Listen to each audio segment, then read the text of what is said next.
চাওক, দেশ যাওঁ যাওঁ, জাতি যাওঁ যাওঁ, ভাষা যাওঁ যাওঁ, এতিয়া অসমৰ এশটালৈ যাওঁ। এই পৰিস্থিতি আহি পৰিল আমাৰ আমগুৰি হালুৱাটিঙত।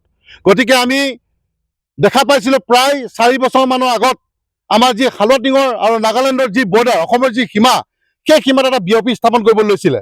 আৰু সেই বিঅপিটো স্থাপন কৰিব লওঁতে কি কৰিলে, নাগালেণ্ডৰ কিছুমান অচিনাক্ত যুৱকে আহি পেলাই জাঠি জোং লৈ পেলাই তাত আমাৰ বিঅপিটো বনাবলৈ নিদিলে।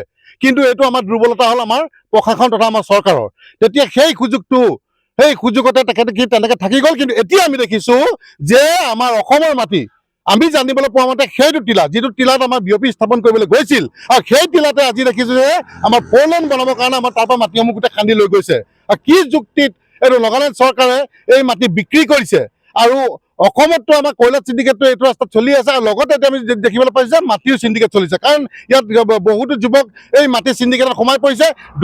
দুটকা পইচা লোভৰ কাৰণে তেওঁলোকে কি কৰিছে যে আমাৰ অসমৰ মাটি বিক্ৰী কৰি দিছে। গতিকে আমি প্ৰশাসনক আমি এইটো স্পষ্ট ভাষাৰে ক'ব বিচাৰিছোঁ যে আমাৰ এই যিসমূহ মাটি এতিয়া খান্দি আছে, যে আমাৰ নাগালেণ্ডৰ মাটি খান্দিছে বা অসমৰ মাটি খান্দিছে, দুইখনৰ ৰাজ্যৰ DC আহিব লাগে, ইয়ালৈ আহি তেওঁলোকে আমাৰ চিতামত উলিয়াই আমাৰ তন্নকে আমাৰ বৰ্ডাৰটো উলিয়াব লাগে আৰু কাটাটাই মাৰিব লাগে। কিয়নো আমি দেখি আছোঁ যে সিদিনা আমাৰ আজি ধেমাজি কাণ্ড আমি পাহৰিব পৰা নাই, যি আমাৰ অৰুণাচলে আমাৰ ফৰেষ্টাৰ মাৰি দিছিলে।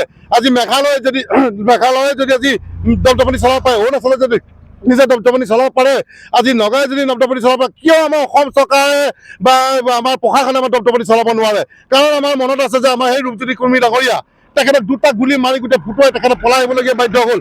সিদিনা আজি মৰিয়ানীত আমাৰ পুলিচ প্ৰশাসনৰ মানুহক পিটি মেলি তাৰ পৰা অৱস্থা নাইকিয়াকৈ আঁঠুকাঢ়ি তেওঁলোকে আহিবলগীয়া হ'ল। কিয় বাৰে আমি অসমখন আমাৰ এনেকুৱা পৰ্যায়লৈ গৈ আছে? বাংলাদেশে ঠেলি আহিছে, অৰুণাচলে ঠেলি আহিছে, নাগালেণ্ডে ঠেলি আহিছে, আমি যাম ক'ত? অসমৰ মানুহ আমি ক'ত যাম?